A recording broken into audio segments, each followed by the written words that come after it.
There is a book of unknown authorship that was written about 700 or so years ago in the medieval era by one of the Rishonim.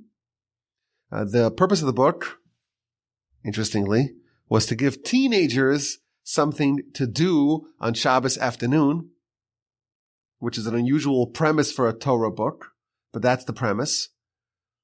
And the author of the book took the 613 mitzvos. As we know, the Torah has 613 mitzvos, 248 performative, positive mitzvos, mitzvos aseh, 365 negative mitzvos, mitzvos los aseh, prohibitions, transgressions, and he organized them in the order in which they appear in the Torah.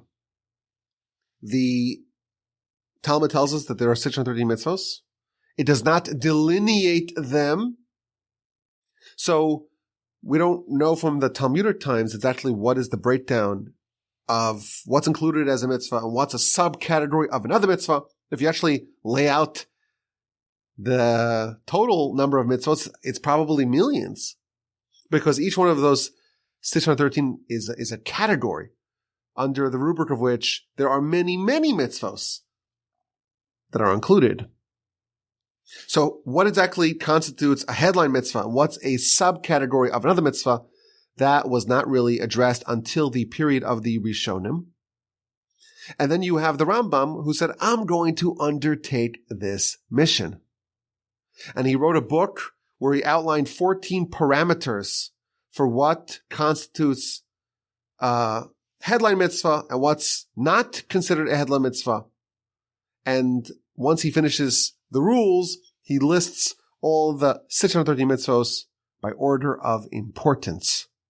Which one is most central to living a religious Jewish life and moving on from the top on downward. So mitzvah number 1 is to believe in God. And mitzvah number 2 is that there's only one God. And mitzvah number 3 is to love God, and so on. These are obviously the most important mitzvos because they get to the center, to the core, to the epicenter of our religion. The book that we are talking about today is known as the Sefer HaChinuch, the book of education. And what he does, he takes the mitzvos of the Rambam and he organizes them not by order of importance, but by order in which they appear in the Torah. So the first chapter of the Torah, Genesis chapter 1, has the mitzvah to procreate, pru urevu, to be fruitful and multiply. So that's number 1. It's not number 1 in Rambam's list that's organized by order of importance, but it's number 1 in the chronology of the Torah. And number 2 is circumcision. And number 3 is not to eat from the did hanasha, from the sciatic nerve. Those are the only 3 mitzvos in the book of Genesis. And then it proceeds to the book of Exodus and Leviticus and Bamidbar, Numbers, and of course, Devarim. And what he does is he gives a little bit of a snapshot, an overview of every mitzvah. What is the definition of the mitzvah? What are some of the laws and applications of the mitzvah? What are some of the reasons behind it?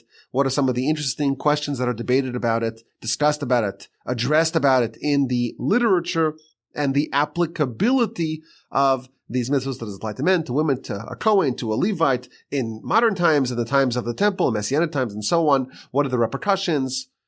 That is the objective of the book, and it's organized, again, in the order of the Torah. And the idea is Shabbos afternoon, it's a long day, and you want to kick back and do some light reading. You can read about the mitzvos of this week's parasha, or you want to just read them in order. It gives you like a nice little survey, nice little overview, a snapshot of the 613 mitzvos. Now, this book has an introduction. And in this introduction, the author of the book, we don't know exactly who it is. We know his name. His name is Rabbi Aaron the Levite. We don't know exactly who it is. There is a debate about that. But he gives an overview, not of the mitzvos, but of our faith, our religion, our philosophy, the principles of our philosophy. And what I wanted to do with y'all today is to go through this introduction. I don't think we can cover it in its entirety, but I find it to be very interesting and very important and crucial and critical.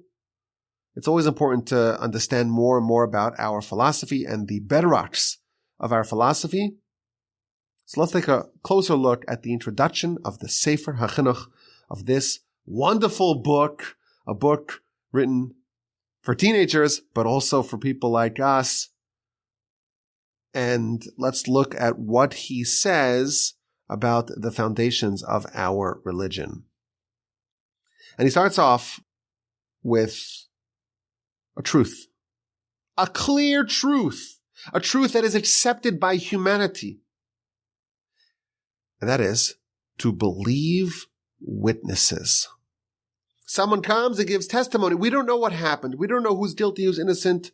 What were the terms of the agreement? The court is ignorant to the events being discussed, being debated, being adjudicated.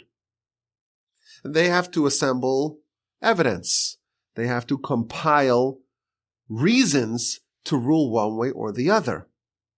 And one of the most important methods that they use is testimony, is edus anashim, testimony of people. This is a truth. He starts off the introduction. It's a truth that is clear, that is accepted by humanity. We believe witnesses. Now, the relevance of this to the foundations of our religion, it's not quite clear. We'll get to that in just a little bit. But this idea to believe people, we know people could lie. We're familiar with that possibility. So how come when witnesses come to court, their word is accepted? Maybe they're lying. Maybe there's deception involved. Maybe there's perjury. Who's to say they're telling the truth? It's a good question. But nevertheless, it's an accepted principle. It's an accepted practice amongst humanity to believe witnesses. And then he elaborates. Let's talk more about this idea, this principle that we believe witnesses. The more witnesses, the more believability. When you have more people testifying to a given event, to a given truth, you don't know what happened. But the more witnesses, that increases the veracity and the believability of the message. When there are more people testifying to a given matter, then it becomes more true in the eyes of those who hear that testimony. And when there are fewer testifiers, witnesses to a given event, then someone who's wise and discerning will have maybe a bit doubt. I don't know how much we could trust one person, maybe even two people, maybe even three people. But obviously, when you have more people, 5 or 10 or 100 or 1,000 and so on, as you have more witnesses, you have more believability. But still, this is what he says, it became widespread amongst the practices of humanity that we would even punish someone based upon testimony. And we would even execute someone for a capital offense based upon the testimony of 2 witnesses or 3. And if there are 3 witnesses, all the more so. We believe 3 more than we believe 2. And that's by humanity at large, and that is affirmed by the Torah. The verse tells us, Al pi shnayim edim, with 2 witnesses or with 3 witnesses, the person guilty of a capital crime will be executed. Even in the Torah, we have this idea that 2 witnesses are believed, but there is more belief accorded to 3. This is how he introduces a concept that will provide a very, very strong backing to one of the foundational principles of our faith. In addition, this is the next part of this introduction. Everyone agrees, based upon the principle of believability of witnesses, we accept from our fathers and from our grandfathers and from our elders their testimony in what they tell over that happened in their day, or in the days of their fathers, or the days of their grandfathers. What the Sefer HaChinuch here in his introduction is trying to get to, he's trying to get to the essence of believing things that you yourself did not witness, you were not privy to. If I see something, I'm pretty convinced that it's true. I witnessed it with my own eyes. I heard it with my own ears. How do I know what happened in the 1950s?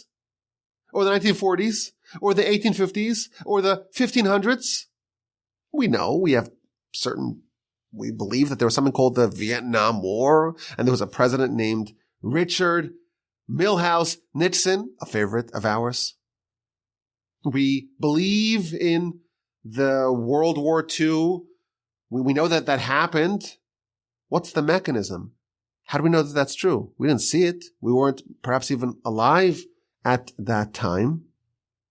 This is the exact same mechanism to know about anything that happened to our forefathers in previous generations. My father tells me, this happened. I saw it. Well, there's the principle. We believe people when they tell us things. I have the privilege of teaching teenagers a few times a week.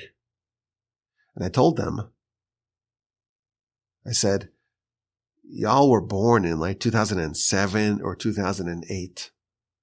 But you certainly heard of the 9/11 attacks. You heard of it. I'm sure you read about it. You understand what happened. But you weren't alive at the time. I was. I remember it. I could share my story. In our neighborhood, we have people that lived in New York City at the time and who witnessed it. And you bring them all into the room, they'll all tell you the exact same story. So you could be very confident, even though you weren't even alive at the time, you could be very, very, very confident that this happened based upon the principle we believe witnesses. And again, the more witnesses, the better. And the more confident we can be in the reliability of the message. This is his introduction to a concept. How do we know about what happened in the past? There's a chain, and the chain relies on testimony and on witnesses. And the more witnesses, the better. And we can be very confident in the events of the past based upon this principle of testimony. Here's the punchline. Therefore, when God wanted to give the Torah to his nation Israel, how did he do it? So if you watch the movie, you may think, well, he gave it to Moshe. He revealed himself to Moshe. And then Moshe went and conveyed that message to the nation. And it's very important to not make that mistake, because if one person claims something, maybe they're telling the truth, maybe they're lying.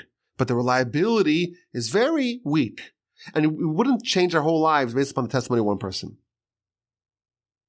If there's a man who claims to be a prophet and claims that the angel Gabriel appeared to him and taught him a version of the will of God, or gave him golden tablets and translated the ancient Egyptian for him,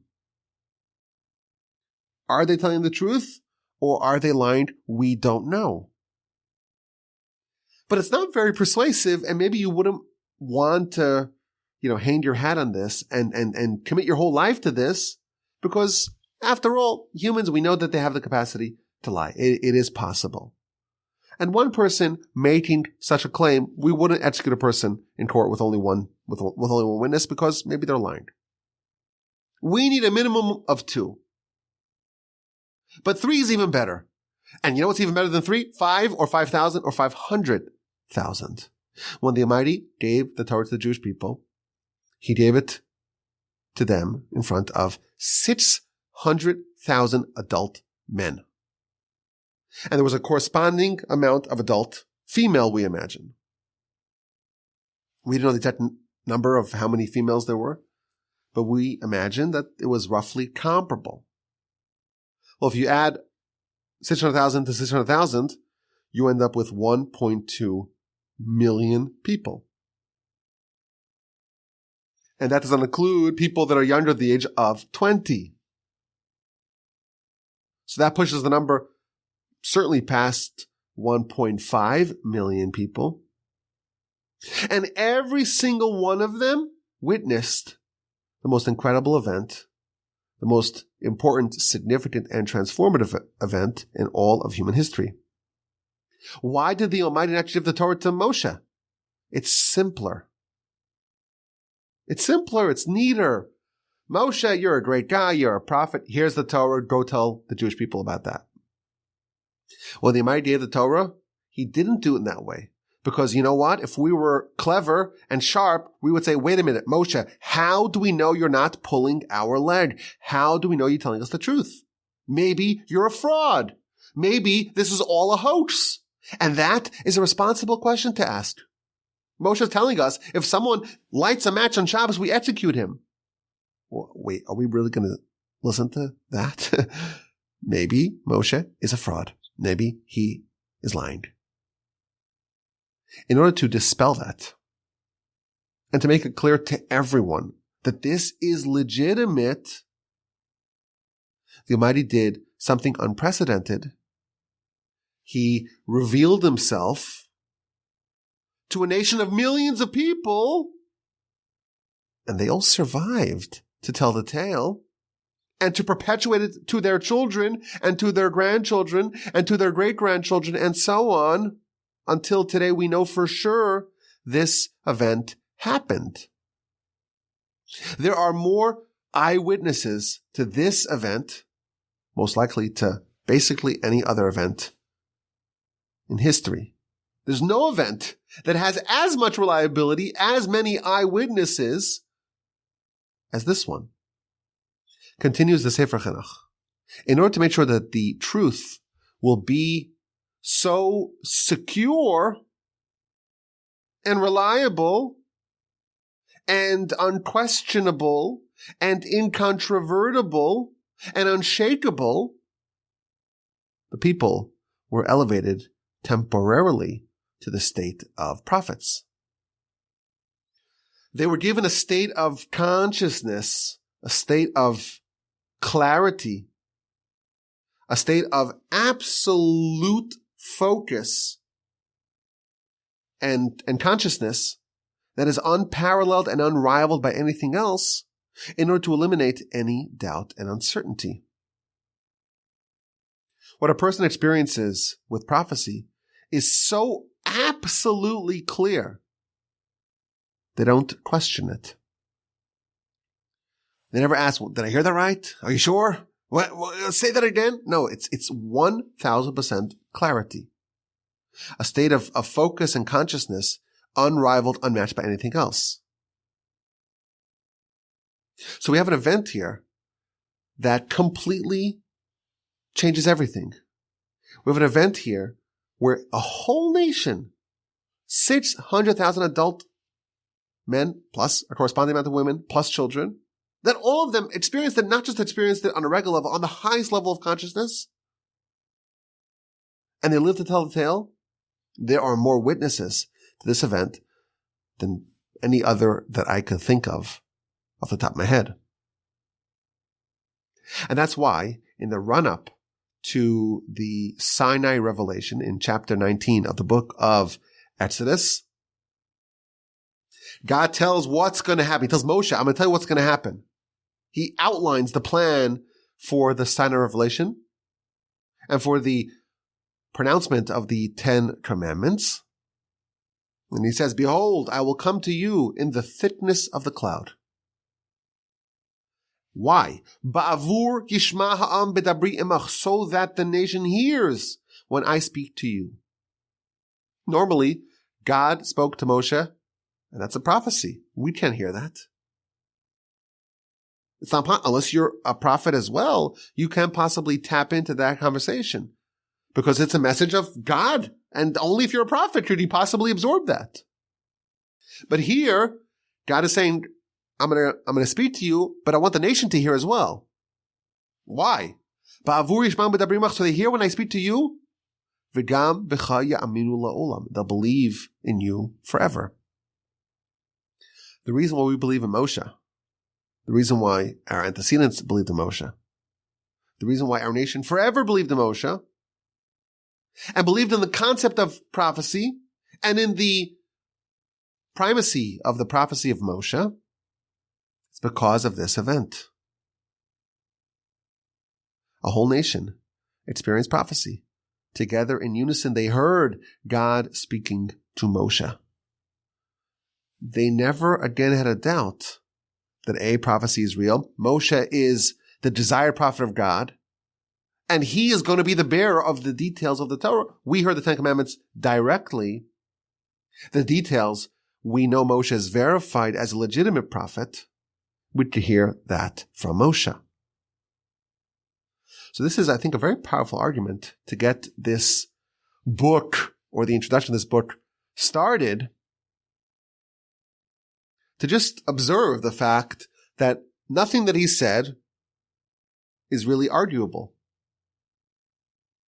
He just laid out, well, we believe witnesses. 2 people tell you something, you believe it. 3, even better. 1,000, even better.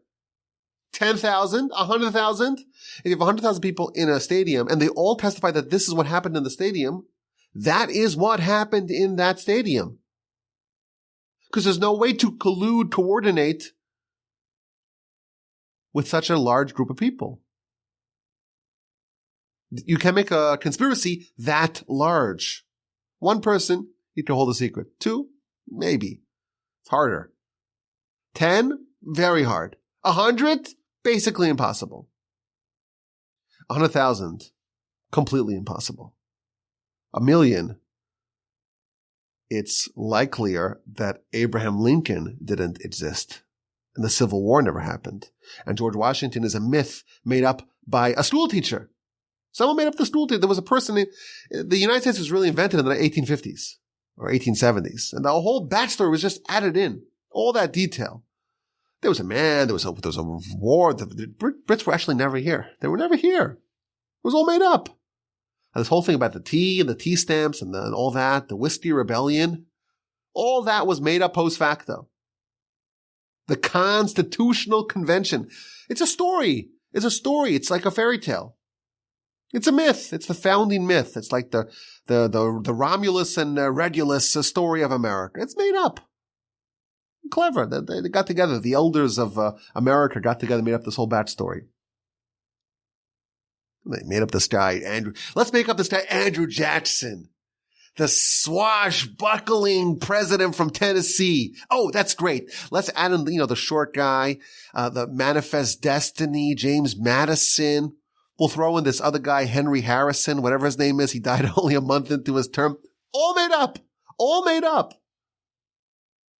And then we'll talk about this guy, Abraham Lincoln. Oh, that will be a classic. Let's make that guy up. Let's make that. It's just people in the studio, in the writer's room. They concocted all these characters. And they just made it up. That could be true, right? Is there anything that we know for sure that contests that hypothesis? But we know, think about how many people you have to get to go with it. Think about how many people have to lie and perpetuate the lie to their children for that to be true. It's absurd. It's impossible. It's not true. We could be very confident that George Washington exists. Now, did he chop down the cherry tree? We don't really have a lot of testimony to that. That part maybe is not true. But that there were wars that thousands, tens of hundreds of thousands of people died in. Civil War, 700,000 Americans died on both sides if you tally them together? That's not something you can make up. We have an event here. It's not possible to make up. And it is noteworthy that no other religion has this founding story, has this founding narrative. Isn't that interesting? I always like to say there's at least 1 billion people in the world that are completely, categorically wrong, for sure. At least. Because the Christians and the Muslims are not compatible. Okay? These are different religions. They're not compatible. So if the Christians are right, well, you have 1 billion plus Muslims that are wrong. And then if the Muslims are right, we have 1 billion plus Christians that are wrong. And those are mutually exclusive. They can't both be right. So we know for sure that there's at least 1 billion people that are living lives and beliefs that are totally, totally false. At least. Now, the truth is, of course, they're both wrong. But Those are two very large religions that have their founding stories, and none of them have a story with 600,000 people, adult males, and a corresponding amount of females, and hundreds of thousands of children, and this why not? If you were to found a religion, wouldn't it be grander and more powerful? Think about that oomph of the story. God appeared to all of us. It wasn't just me in my little cave or me in some mountain in upstate New York. All of us, thousands, tens, hundreds of all of us. Wouldn't that be a more powerful way to found your religion? Why? We know at least one of these two religions is false. We know that for sure. Some enterprising religion founder should have made up that story. And the reason why we don't have those stories is because those stories are impossible to get off the ground.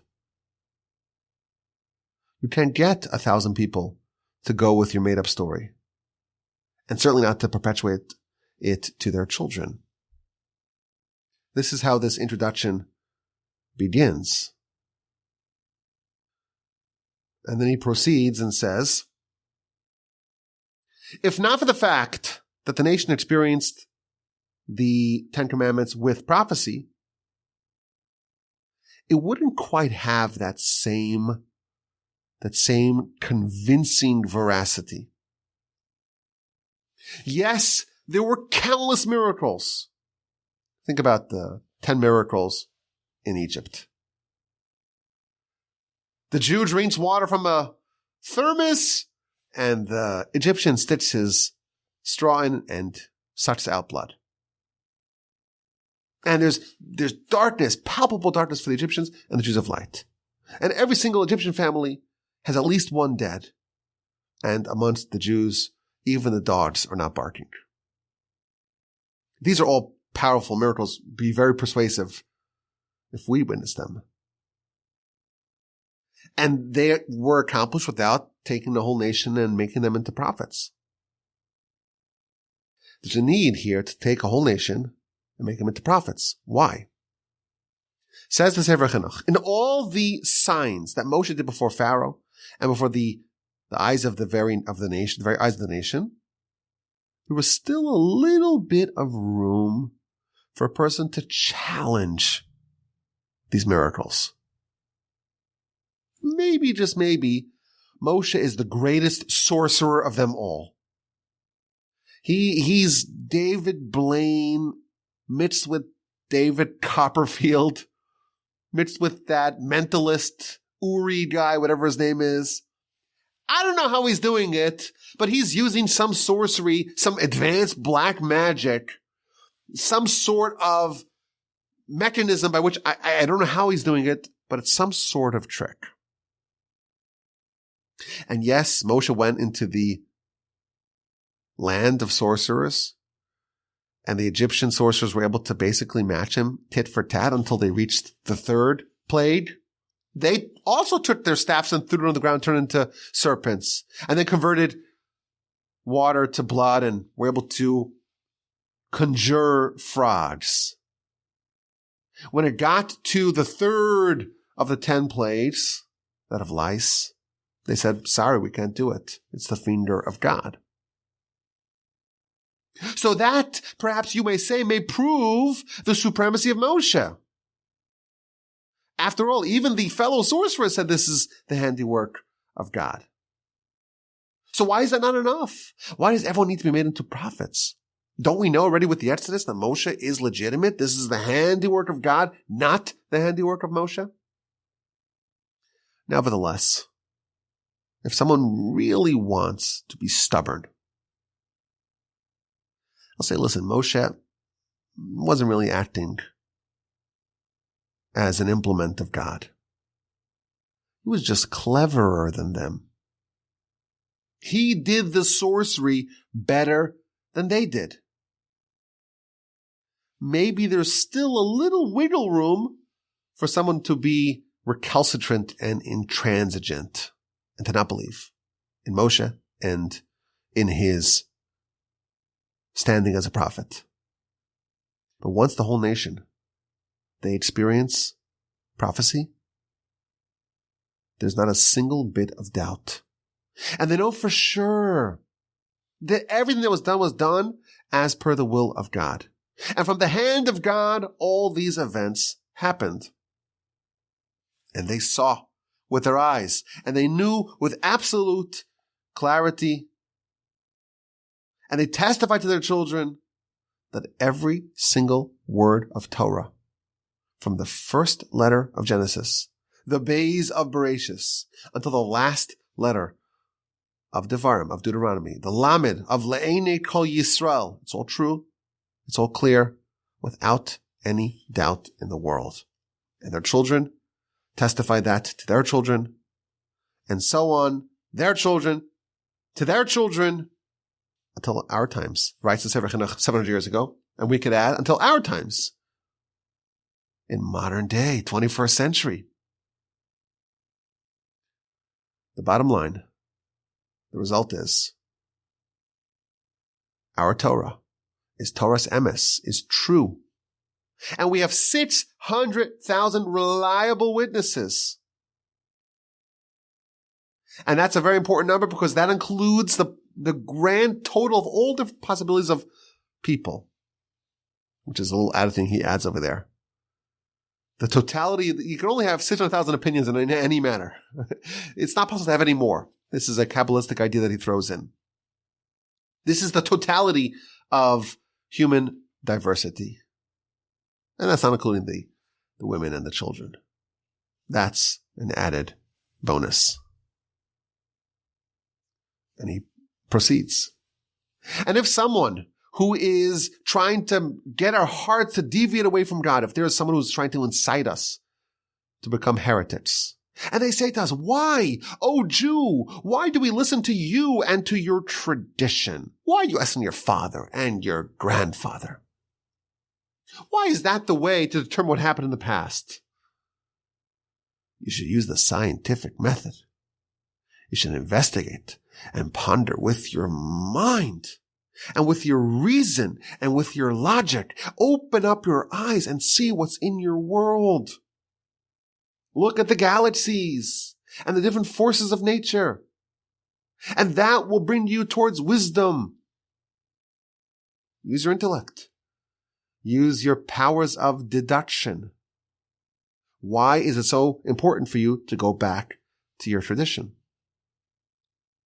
This is an interesting thing. He's saying that the way we know is because of tradition and the testimony and the system and the mechanism of testimony. But now he's responding to the critic who may say, that's not the proper way to arrive at truth. A better way is to use your mind and your deductive capacities. We respond, says the Sefer HaChinuch. We respond to him.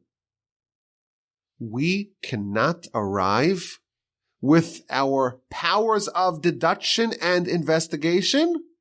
We cannot achieve any bit of faith at all. It makes you wonder, we know that Abraham didn't have prophecy. And he didn't have the Sinai experience to fall back upon. And he, nevertheless, arrived at all the truths and all the realities of faith on his own. Well, what did he use? He used his mind and he used his deductive capacities. He used the world, the handiwork of God, to arrive at that truth. Nevertheless, Sefer HaChinuch is saying we have a way better system. It's possible that, Abraham's the exception that proves the rule. Abraham is the one outlier, but that's not really the best method for us. Why not? Because even in this world, in the matters of this world, all the Chachmei HaTeva, all the scientists, they can never reach the end. You ask someone who's a researcher, PhD, which used to mean a lot more than it does today, okay? 100 years ago, PhD was a serious credential. Today, they're giving it out a lot easier. But you ask someone who's a researcher, who's a scientist, how much of, the systems of the world, do we actually know everything about it? What percentage of the brain do we understand? All the mechanisms, all the functions. This is written 700 years ago, and he's saying the secrets and the mysteries of all the different parts of nature. And he lists here, it's like the grasses and the trees and the fruits and the stones and the precious stones and the mechanism of magnetism. All the great minds have pondered and studied, and all the scientists have measured and analyzed and discussed, and they haven't reached the end. We too, if we want to find the truth in the greatest pursuit, in the pursuit of God, let's not challenge God. God himself tells us that the way to do it is the way that he did it. To give over this experience to people who would then transmit it to their children. And our fathers of blessed memory, they set the table for us. And they asked the deep questions. And they arrived at the true knowledge and the end of that true knowledge, thanks to this event. And they determined and they recognized to know that God speaks to men and they live. Why should we question that? Why should we challenge that? Why should we investigate that? Why should we pursue that? Their words are true. And they gave it to us. And we should just drink their words thirstily as they were written, as they were transmitted. And then he proceeds with a parable. Someone who thousands, so millions of people said, don't drink from this stream of water, because anyone who drinks from it dies. And people tried it 1,000 times, over 1,000 different points in history, and different people from different lands, and they all drank from it, and they all died. And then there's some sort of hoity-toity, fancy, credentialed physician says, don't believe it. It's a bunch of nonsense. I prove it. I measured it. I brought it to the lab, the water. These waters won't kill you. They're clean water, and they're healthy, and they're good. Drink. You have nothing to worry about. Are we going to abandon the millions of witnesses to the death that this water brings in favor of the physician, the researcher, the scientist? Of course, we won't do that. This is exactly the same idea that we mentioned, says the Sefer HaChinuch. The truth borne out by the testimony of the masses is more reliable, is more trustworthy than that the scientists and the researchers reveal with their mind and their intellect and their investigation. I would add, how many, this is just me talking now, how many of our very well-developed scientific truths were later withdrawn and were revealed to be actually not true. And the numbers were a bit fudged. The amount of retractions, but it's all peer-reviewed, right? Yeah, but the amount of retractions of peer-reviewed studies is astronomical. Tens of thousands. I think that's per year, actually. It's an enormous amount of quote-unquote rigorous science that turns out is a bunch of baloney. We know for sure that George Washington existed.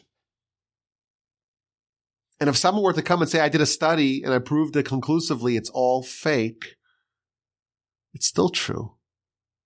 The reliability of testimony and transmission from generation to generation is actually more reliable than the cleverest of researchers. And therefore, the best way is that a person performs all the words of the Torah that was given to us initially in front of millions of witnesses.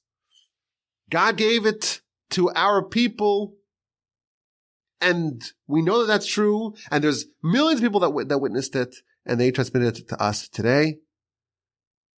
And included in this Torah is every precious bit of knowledge and every glorious bit of wisdom. This is the first part of the Sefer HaChinuch's introduction to his book.